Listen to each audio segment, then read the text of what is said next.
A prominent news host just got completely fooled by an AI deepfake, and it wasn't even sophisticated.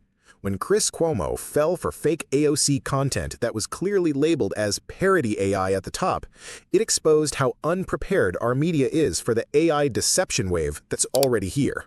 The aftermath? Even more embarrassing than the original mistake. We're entering an era where artificial intelligence can create convincing fake content in seconds.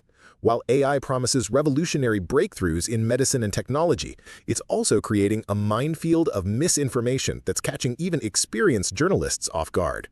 This latest incident started when journalist Yashara Lee called out what she witnessed. Chris Cuomo has posted a blatantly fake video of AOC. It is so fake that it's clearly labeled as parody AI at the top. Cuomo's original post that started the controversy read, "Nothing about Hamas or people burning Jews' cars, but Sweeney Jeans ad deserve time on the floor of Congress. What happened to this party? Fight for small business, not small culture wars." The video he shared was clearly AI-generated content. Sydney Sweeney looks like an Aryan goddess. And the American Eagle Jeans campaign is blatant Nazi propaganda. Watching that sultry little temptress squeeze into a Canadian tuxedo, 3 sizes too small, with her bouncy little fun bags on the screen staring at you, piercing through the core of your soul, with those ocean blue eyes that could resurrect the Führer from his grave in Argentina, is something that should alarm every American citizen, because in America, beauty is not defined by whiteness. Oh no. It is defined by the number of victim groups of which you are a member. Skinny, attractive, blonde-haired, blue-eyed cisgender women descend from the slave daddy oppressors of this nation.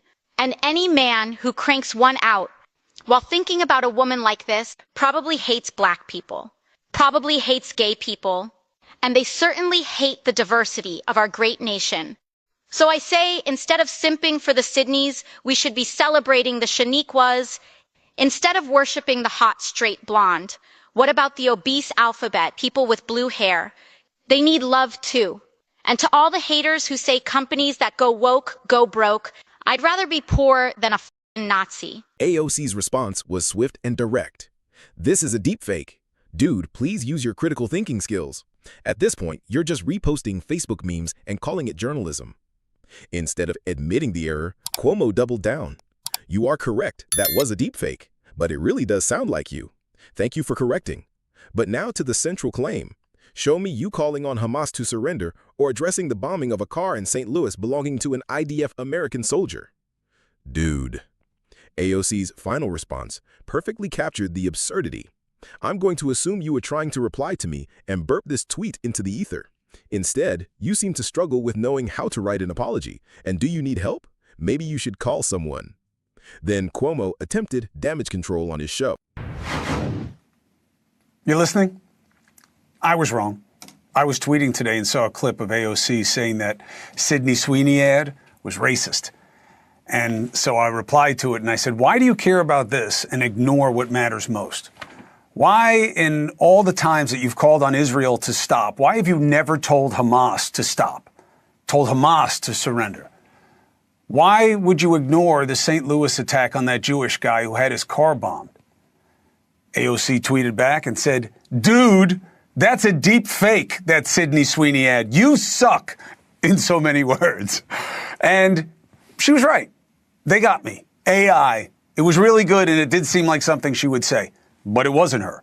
So I thanked AOC for correcting me.